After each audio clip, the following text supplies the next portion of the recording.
Greater Noida में जो घटना घटी है उसमें दहेज की वजह से उस बेटी की हत्या हो गई है, ऐसा प्रथम दर्शनी बुरा लग रहा है।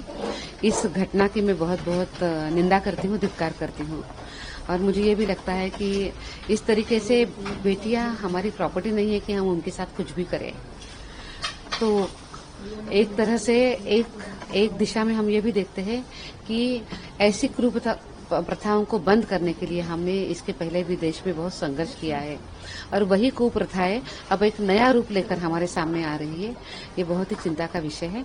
इस विषय में राष्ट्रीय महिला आयोग ने संज्ञान लिया है और हमने उत्तर प्रदेश डीजीपी को तुरंत कहा है कि अतिशीघ्रता के साथ वो इस सभी घटना की जांच करे। जो जानकारी उनकी तरफ से मिली है तो उसमें अभी 4 लोग गिरफ्तार हो चुके हैं और पुलिस तेजी से कार्रवाई कर रही है। ये तो सब कुछ चलता रहेगा, पर मेरे मन में ये भी बात आ रही है कि समाज ही ऐसे कैसे व्यवहार कर सकता है। आज आपकी जो बेटी है वो कल किसी की बहू है और आपकी दूसरे घर की जो बेटी है वो और किसी के घर की बहू है। तो हम ये क्यों नहीं सोचते कि हमारे बेटियों के साथ हमने इस तरीके से ये व्यवहार नहीं करना चाहिए। ऐसे अनेक प्रकरण हमारे सामने आते हैं, आजकल तो बहुत ज्यादा आए हैं। हैदराबाद, पुणे जैसे भी प्रकरण हमारे सामने आए हैं। तो इसमें समाज ने बहुत आगे आकर बात करने की जरूरत है। जो कुप्रथा है उसके खिलाफ डटकर खड़े रहने की भी जरूरत है। अगर हम ही आवाज नहीं उठाएंगे, हम ही नहीं बात करेंगे तो फिर ये कैसे चलेगा।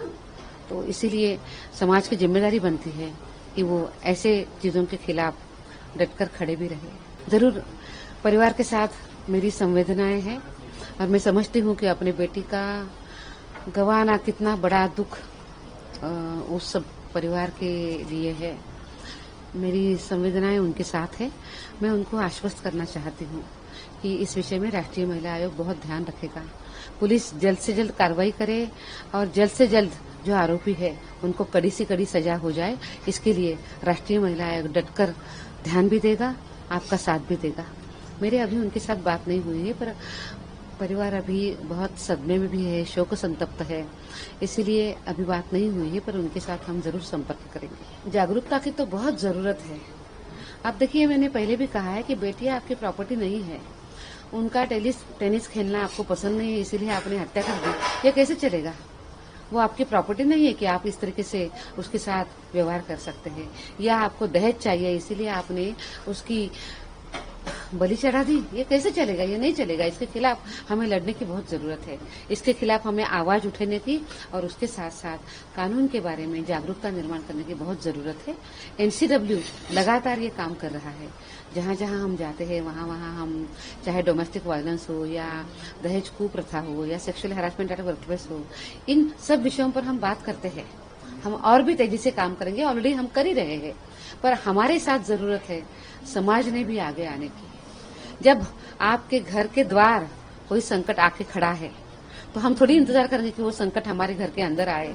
हमें तो उस संकट को घर के बाहर ही रोकने की जरूरत है और इसके लिए पूरे समाज ने एकत्रित आकर ऐसी कुप्रथा के खिलाफ लड़ने की, बात करने की बहुत ज्यादा जरूरत है। उसके बिना ये रुकना कठिन हो जाएगा।